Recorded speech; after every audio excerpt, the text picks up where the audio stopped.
Hey you, and welcome back to Let's Play Kerbal Space Program. My name is Satchmo, and this is episode 10. Today we're doing some satellite missions.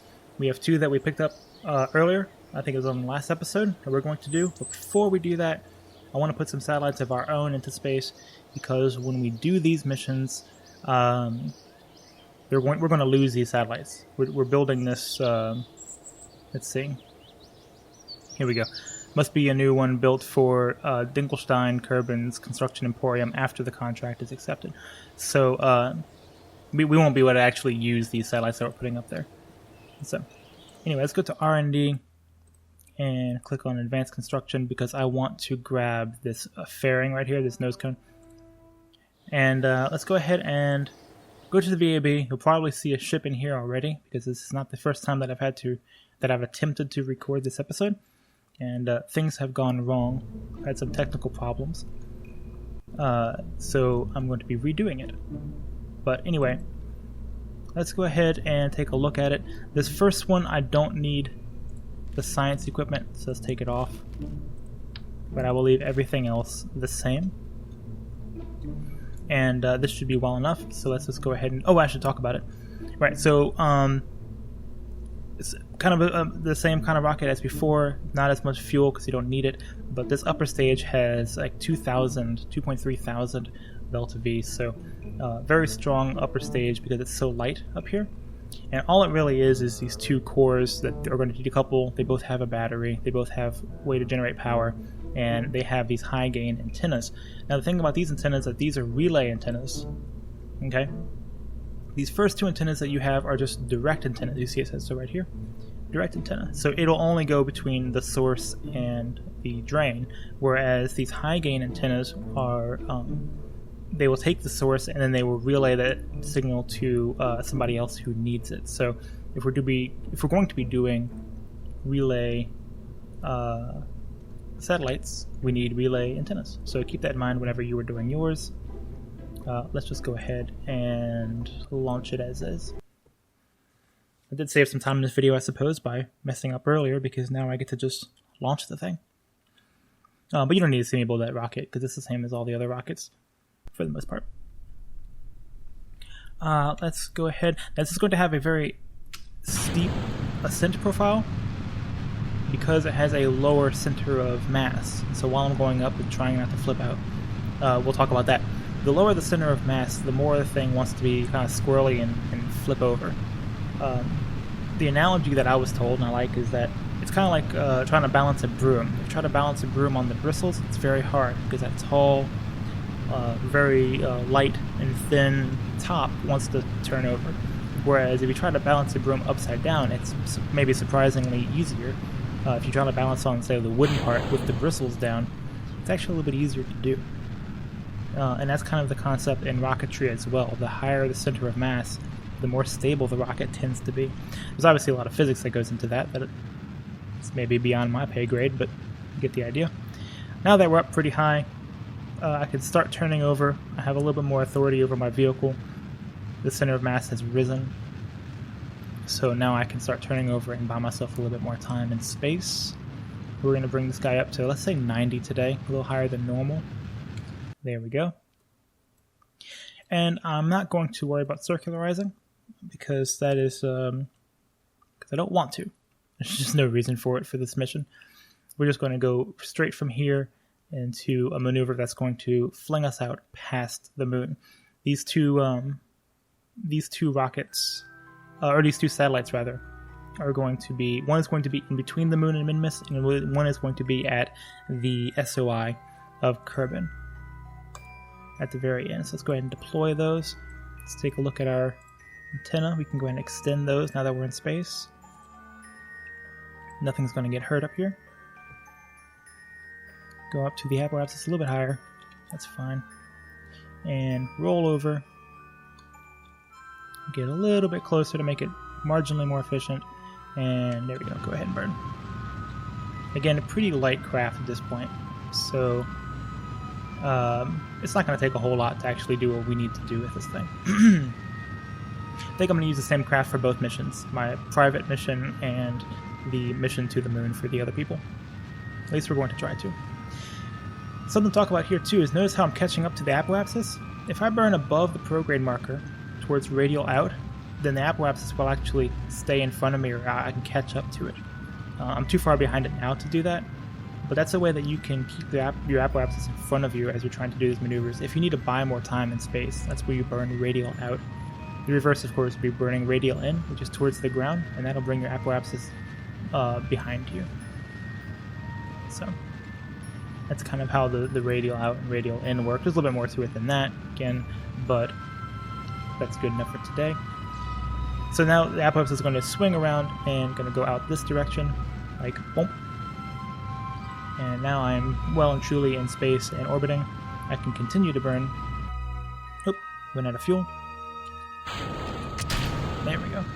And this little guy is very squirrely, very light. This Terrier engine does a remarkable job of getting me into the orbit that I need, because again, this little craft here it's very small and very light. So I'm going to eyeball this. The apoapsis, nothing in particular. I just need it to be kind of in between the moon and Minmus. That looks in between to me. Now what I'm going to do, another reason I had to do this episode multiple times, is because I need to make sure I'm getting power. So I like to turn my craft normal. There we go. And when you turn your craft normal like this, your craft is facing essentially the North Pole. It's in the same orientation as the pole of the planet. And as a result, if you have your solar panels going around the ship radially, you'll always have sun, so long as there isn't a planet in the way. You'll always have sun, because no matter which way the sun is, if it's orbiting you, for instance, then you'll always have sun. So I like to point normal. Of course, anti-normal will be the same thing in this instance. And we're going to warp out to our apoapsis. I have plenty of electric charge, and because these things are deployed, I should have plenty of signal strength as well. And I do. So let's go a little closer to the apoapsis. Now I'm using the Probidobodyne Octo to do this mission with, the second unmanned control module that you get in the game. This one does not have hold prograde and hold retrograde and all that, so I have to do all that myself. Let's get a little bit closer to the apoapsis. Try to keep this thing pretty circular, if possible.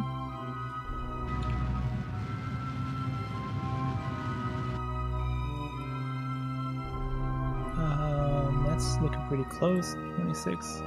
26 and 27 with some margins of error. Nice and circular. Very cool. Let's point it normal. The rotation here doesn't matter, but I like to do it anyway because it looks nice on the nav ball. So there we go. Now this satellite here will get sun all the time, and I should be able to decouple. And there we go. Now that will... Oh, my mouse... this happens several times now. Like, not just today. Like, in general, my mouse will lose contact. Speaking of relay antennas, my mouse will lose signal. So I have to take out the dongle and put it back in. Anyway, decoupling it with that kind of the ejection force that it has is going to introduce there we go, a plane change. So you see the gap in between these two planes here. That's because I burned normal when ejecting that satellite. So not that it really matters, but it is something, interesting to think about.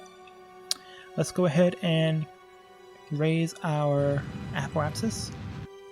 And what we're going to do is we're actually going to go on an escape trajectory. I'm just going to burn really slowly until I get the escape. There we are. And then I'm going to burn retrograde until I get back in. There we go. So that's about as far out as you can get before you leave the solar system. So I want to be as far out as possible. Let's go ahead and face normal and warp out there. Now this craft, I'm not going to be decoupling.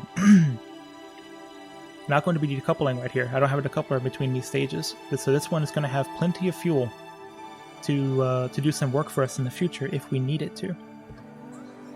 It's not a bad idea to have a couple of these out in the solar system just anyway.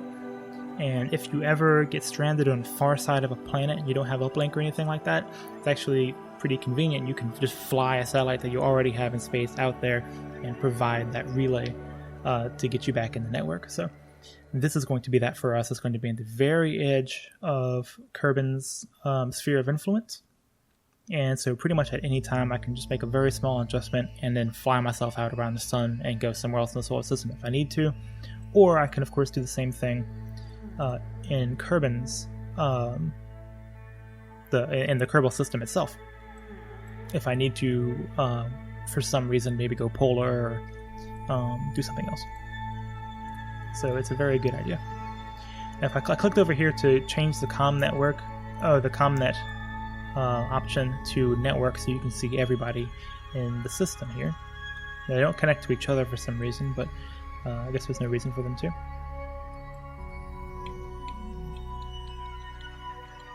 Get my prograde set up, get a little bit closer to apoapsis. We're going very slowly out here in the far reaches of the system. Alright, same as before, burn prograde, and oh, it's slower than that. Whoa, way too much. Yeah, this is a very light craft, it does not take much. Burn retrograde, very slowly. Elmer Fudd style. And boom. That is kind of a visual representation of Kerbin's SOI. Very, very far out. So here we go. He is at the edge of Kerbin's SOI, hopefully providing communications to everybody inside. So between Kerbin itself, the Mark 1 relay, and the Mark 1 sat deployer, which I don't know why they... whatever. You could probably rename these. I should be able to go, even on the far side of these moons, I should be lucky enough to always have coverage. I should. We'll see. Alright, let's go to the Space Center. Very cool little kind of like almost house cleaning-y type episode where you get a little bit of work done and set yourself up for the future. So that's going to be handy. Now I'm going to do the same thing again, but I'm going to do it with the scientific instruments on top, because that's what the actual mission required. So let's check and see if when I load up this vessel... No, it loads them without, so go away. And that's the autosave version. Load that. Oh, maybe I do want the autosave version. Load. If I have to put them back on manually, that's fine. Okay, looks like I have to put them back on manually. So, these two are now going to go around the moon. At least I hope so. This top one is the polar orbit one, which is going to be this one, the bottom one here. Okay. And it needs an unmanned probe, has an antenna right there, and can generate power right there. Have a thermometer on, so let's just stick one of those right there. And then the bottom one says the same thing, except has a thermometer and mystery goo. So grab the thermometer, put it there, grab the mystery goo, and you just stick him on top. Why not? And that should satisfy these requirements. So there we go. Let's go ahead and launch this one now. And now we're going to go to the moon, and we have to put them in a kind of particular orbit around the moon. It'll be nighttime, so I'll probably warp today. Now, you know what? Let's do a nighttime launch. We don't do nighttime launches. Let's do a nighttime launch. Let's check all this before we go, right? So the only one here is that it hasn't maintained stability and that it hasn't reached the orbit. And then the same thing here. It just needs to reach the orbit. So we've met all the requirements, save for that we're not where it needs to be. So it's a good thing to check before you even leave the launch pad. Make sure that you've met the requirements. Again, another mistake that I have made, and I'm sure many others have as well. I'm wondering if I should get a little more aggressive with the launch profile on this one. I can try. I have had problems with this craft before. Yeah, I can tell he's not ready. I can tell. I like to do gravity turns and stuff in the future. I haven't got around to that yet in this playthrough. There we go, a couple of those. Oh yeah, rain's coming down hard. I wonder if you guys can hear that. So now I can start turning over. The craft is a little bit more stable. Again, a very steep ascent though. Now this craft I will circularize. I won't be doing a kind of direct insertion with the moon. I'm going to bring this guy up perhaps about 85k. Buy me some time. Oh yeah, rain's really coming down out there. I hope it's not bothersome. Let me get this off. I just clicked on that as proof of concept to kind of show you what was happening up there, but its green lines are going to get annoying, so. 82 and 95. And bring that down, adjust the timing of it. 86, 85, that works for me. Now those little increments that I do are more for me than anything. The time difference between burning here or there is not great. It's not great. You know, it's relatively marginal, so. But it's something I do. Try to get as circular as possible. There we go. Just hit space, and it's a 1 minute burn. You know the drill. Go for it. Yeah, a very steep ascent profile. Not something I'm particularly proud of, but it's a ship that works, and I already had it built, and at this point, kind of just, frankly, just kind of determined to use it. So obviously you can build, I mean, I could have used the Moon Explorer series, I could have used the Minimus Explorer series of ships that I did. I should say class, it sounds more impressive to say class. The Moon Explorer class of ship. But I used this one. So, again, I'm going to ask if you guys have any names for these ships, even if they don't make sense, you know, like if there's no reason to be called that. The Apollo series, well, that's a real one. I just used that one because it was the first one that came to mind, but of course that one's real. But I don't know, the Hephaestus series, let's pick another Greek person. So, or maybe he's Roman, I don't know, somebody will correct me. There we go, 85, 91. Brilliant. Now I am in space. I'm going to point normal, just in case. There we go. Don't think it should be a problem, though. Let's go ahead and get rid of this fairing. And let's deploy our antennae. Now we should have... We should have comm forever and ever and ever. We'll see about that. Alright, here's something to think about. Let's go ahead and set up a maneuver with the moon, as usual. Just kind of burn out somewhere and see what you get. I managed to get one. But we want to... I'm not going to click on it because you have to... I'll just show you. No, I will click on it. Let's just look at it. When you come over here, you'll see that the orientations, the orbits have an orientation to them, right? Indicated by those kind of lines going around. They want to be in a clockwise. This purple one, for instance, wants to be going clockwise around the moon. Excuse me. It wants to be going clockwise around the moon. Okay, if you go anti-clockwise, that's no good. I've done it before, trust me.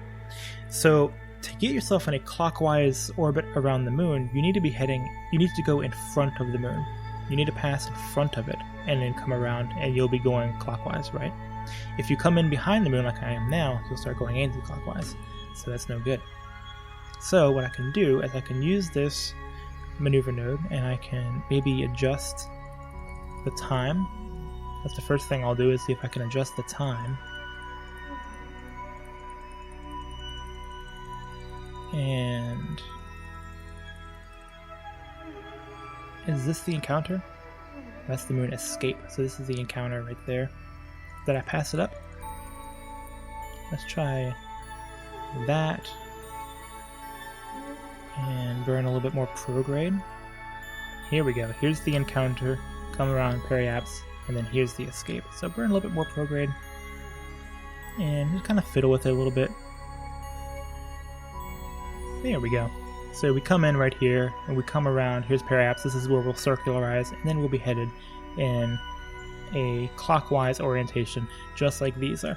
So something to consider. Normally, we kind of just like get to the moon, and then we leave well enough alone, don't we? But today we need to get to the moon in kind of a specific way. I've already passed up my node doing all this, so I've made a little bit of a blunder because I was talking about it. So let's see if I can get a new one. I'll just move ahead in the time a little bit. Here we go. We're at T-1 now. Burn time of 30 seconds. So actually it works out perfectly for us. Look at that. So let's just go for it. The periapse is a little bit further out than I would like, but while I was talking about it, we passed up our window. So I set up a new window. And let's go ahead for that. And let's see what we get. This was going to be kind of a tricky one because we have a lot of different things to do here. But you can see we have some heavy inclinations, including a polar inclination. Obviously, we have different eccentricities to worry about. Oh, yeah. Yeah, so that happened. Passed it up a little bit, didn't I? That's actually fine. That's fine. I didn't pass it up by enough to really worry about.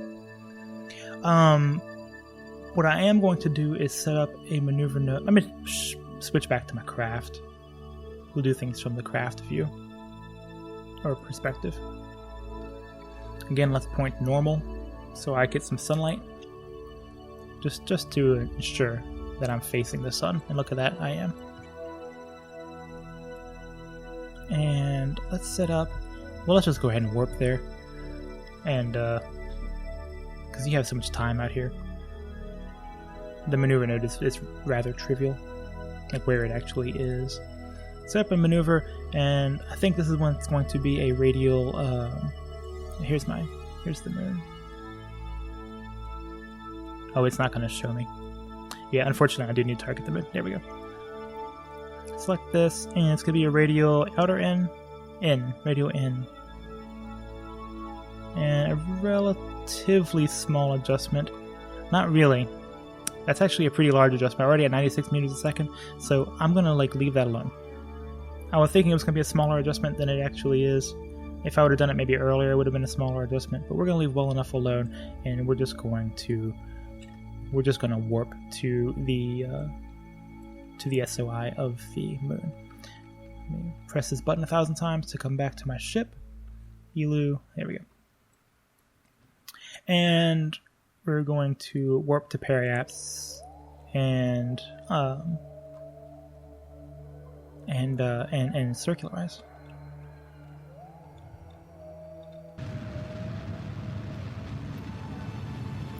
Slow our craft down. Cool. So we are headed the same direction that they need us to head. And that's like thing number one. Check. Now this purple one is the innermost. We're doing this one first. So the purple, whatever, is 118 kilometers up. So that's where I want my periapsis to be now. So I'm going to continue to slow down until my periapsis is about 118 kilometers. I think I should have plenty of fuel for this. I may not. If I don't, I'll send another one up. I'll at least accomplish one of these. But I think I do. And what did I say? 118, 888, I think it was. And of course I passed it up. It's actually not that imperative because we'll make adjustments. We have to make several adjustments. So there we go. Let's go ahead and quick save. There we go. And now let's worry about our apoapsis. So we'll come around to periapsis. And we'll adjust our apoapsis, which they want at 192. We'll call it 193. This one I'll set up a maneuver node for so I can time it just right. Add maneuver, decrease to 193. A lot of things happening on the screen right now. A little bit of a cluttered HUD. There we go, 193. There's a certain amount of margin of error, which is acceptable here. It's a 3-second burn. So be careful not to pass that up.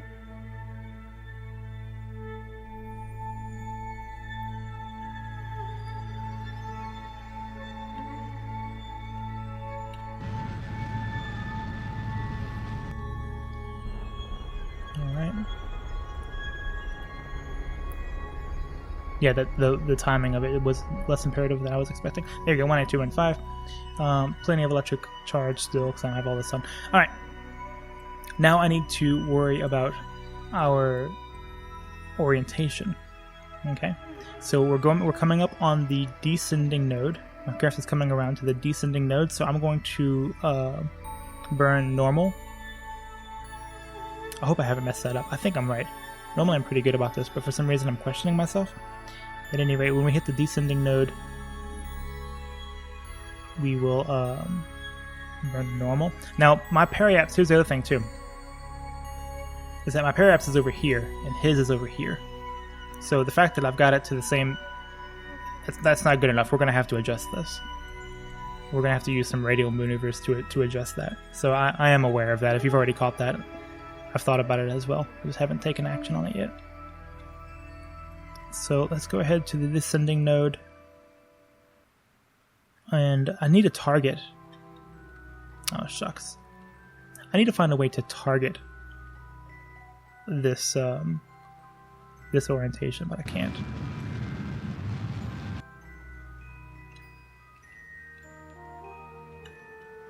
And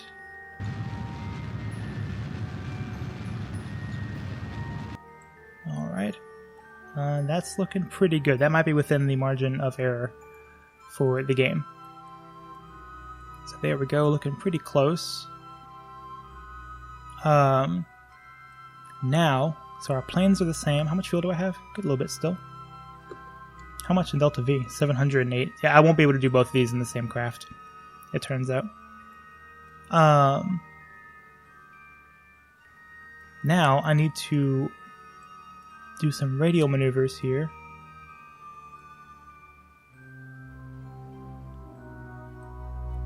Like that. Yes. As well as that. Kind of just doing my velocity and some radial maneuvers to line up my apoapsis on it and my periapsis on this. And look, I've got it, managed it just right. Very happy with that. This maneuver I really want to get right, so I'm going to, a 2-second burn is not enough granularity for me. I'm going to reduce this down a little bit more, a 9-second burn. There we go, that's a little bit more granular so I can make sure I get things just right. 55 seconds, 9 seconds away, so round about 4-ish.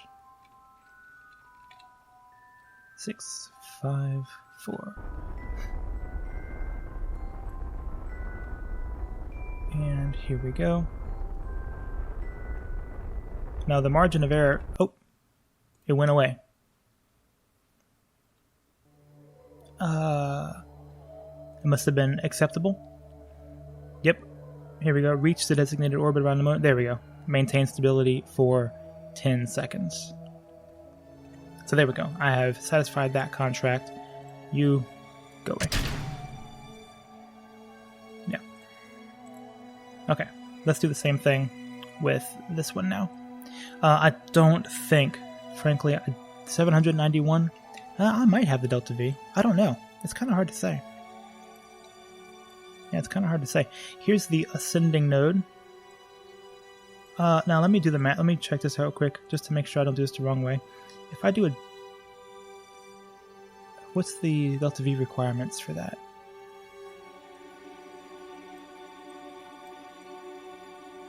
Okay, hold on, stop. I messed something up. Go away. I want to say the way to do this is to go all the way around to the descending node and then burn normal. I want to say that's the more efficient way to do this, but I don't remember.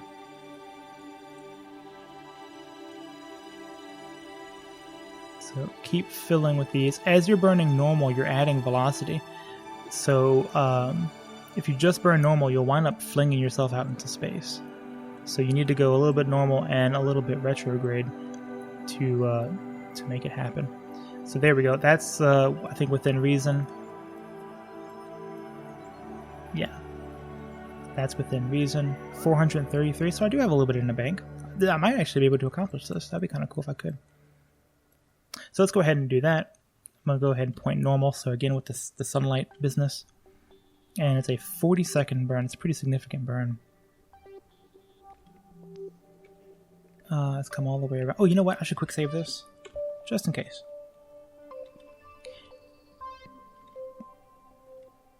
Fly around, fly around, fly around. I would love to be able to do these in the same mission. That would tickle me. 2, 1, slow down. Okay, here we are. Let's get our maneuver. So you see how I was adding some retrograde and some normal, and so as a result, my target is here kind of in between those two.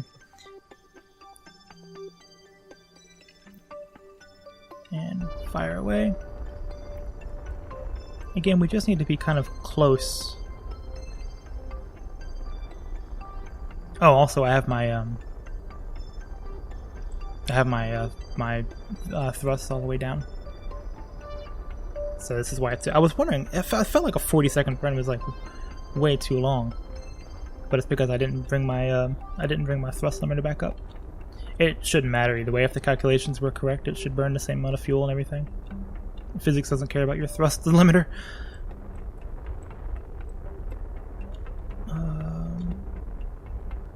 Okay.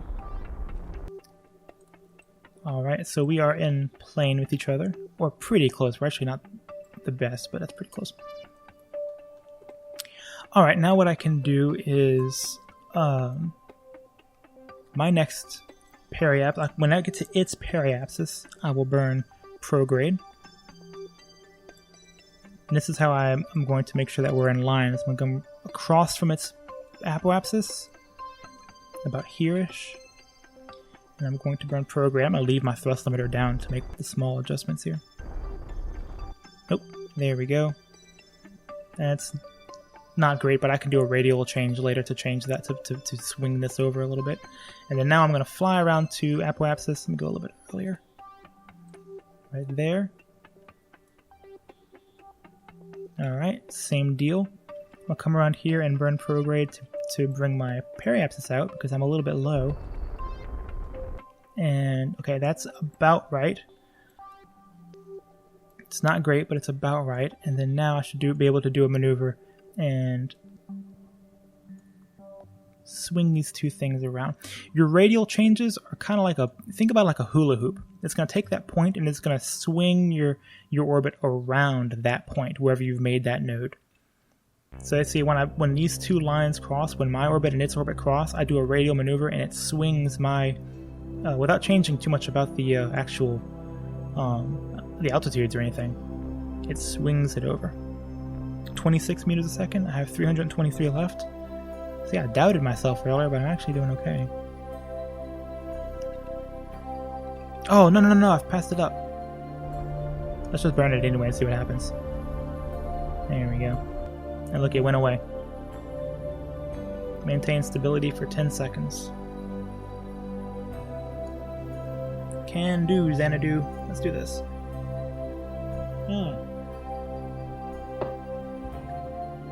Boy, that feels good. Because I've been here for about 2 hours trying to record this damn video. And I just had one problem after another, and it's raining outside. Things were looking down. But I did it. You know what? We did it. Let's go back to the space station. Good job, you. Good job, viewer. It's just like watching a football game. You get all excited when something happens. Good job, audience. You all did it. Okay, very cool. So now I have completed those contracts and made some money. I haven't been looking at my money. Almost 2.4. We'll call it 2.4 million funds. So yeah, doing real hot, aren't we? Really happy about that. Let's spin the planet around and see if we can shine some light in the situation. I still have this transfer crew. I'm kind of surprised I haven't accomplished that one yet, but there's just been no reason to do that. Let's go to mission control and get a little sneak preview of what we're going to do next episode. Hopefully something in here says something about a space station, because that's what I want to do. Oh, wow. Position a satellite in a specific orbit of Ike. That's one of the moons. I don't remember what moon it's of, but it might be Duna. Excuse me. Build a new orbital station around Duna. Well, that would be skipping a step, wouldn't it? Build a new station that has an antenna, docking port, can generate power. Excuse me. A facility supporting at least 7 Kerbals, 6,000 units of liquid fuel in your station, 3 pilots, maintain stability for 10 seconds, and it needs to be obviously in orbit of Duna. Would that be a fun 2-part episode? Because that might take 2 parts to do. Because I think this is the video for Wednesday, so I have Thursday and Friday still to do. Maybe I could do Thursday and Friday, part 1 and part 2. So if you're listening to this, you're watching this on Wednesday, that might be what we do. The rest of the week will be spent maybe doing this. I don't want to say that for sure. Let's keep looking around. Position a satellite in a specific orbit. I just did that. What's the situation here? Oh, they give you 1 million. They give you 1.1 million for that. So that's something I want to talk about real quick. This video is going on long already, but funds, if you're doing missions, in my experience, if you're doing missions even just kind of like once in a while, then funds will never really be a problem. When funds become a problem is whenever you just kind of like load up the game, you get your science, and then you just start having fun. Then eventually you'll run out of money and be like, oh crap, I don't have any money. That has been a problem. But if you're coming over here like we're doing and kind of doing a mission and doing our own thing and then doing a mission again, I've been trying to do more missions than anything, but money doesn't tend to be a problem. 2.3 million is a ton. And if I did this mission, then this will easily cover the cost of the mission itself. So yeah, I'm up to almost 4 million funds. Money's not really a problem unless you ignore it. So keep that in mind. What's the ferry missions? Yeah, just more landing and stuff. Build a new orbital station around Kerbal. Oh, well, this is what I wanted to do anyway. Let's see. Docking port, generate power. Facility supporting 8 Kerbals, 4,000 units of liquid fuel. Stability. Yeah, I don't want to be super boring, but let's save that Duna one. How long until it expires? 33 years? Okay. Let's go ahead and accept it. We will do that one. But we're going to practice around Kerbal first. I've been trying to get one. Where is it? There we go.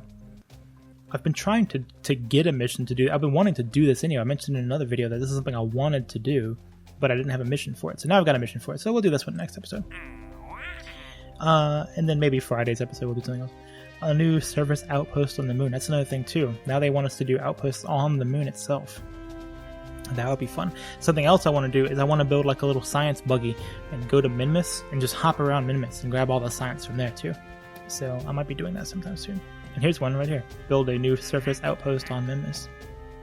A facility supporting 5 Kerbals, a pilot, da-da-da-da. Neat. Thank you guys so much for being here. Really appreciate it. That was a lot of fun. It took me forever to do this episode through, just different problems that I've had. But appreciate you if you stuck it out and watched the video. It does mean a lot to me. If you comment, like, and subscribe, that would mean a lot to me too. I'd really appreciate it. My channel is gaining a little bit of traction right now, and really happy for it. This series is doing well for me, and which is great because this is a game I genuinely love to play. So I'm glad that I'm being rewarded for not like selling out or anything. I'm way too small to be selling out, but you get the idea. So thanks a bunch, really appreciate it, and I'll catch you guys in the next episode. See you then.